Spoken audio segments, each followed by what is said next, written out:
bella mezcla de diosa y pantera.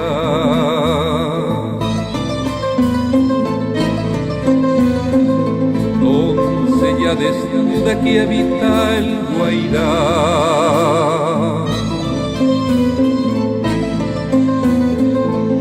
Arisca romanza curvó sus caderas.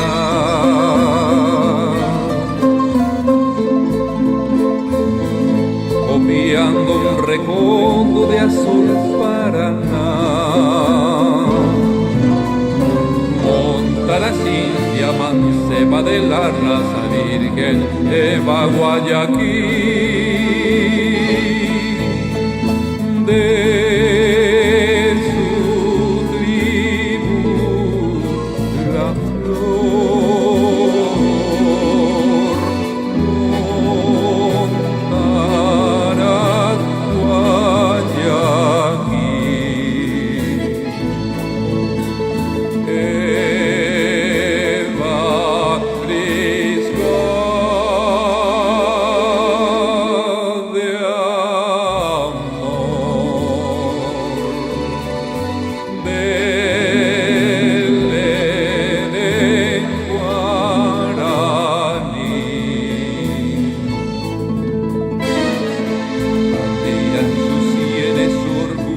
De pluma,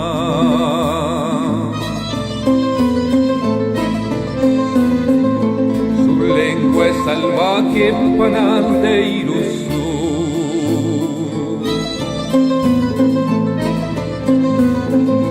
Collar de colmillos de tigres y pumas,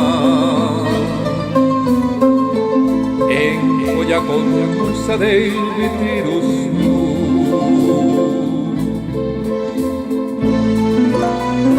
Monta la Cintia manceba de la raza virgen Eva Guayaquil.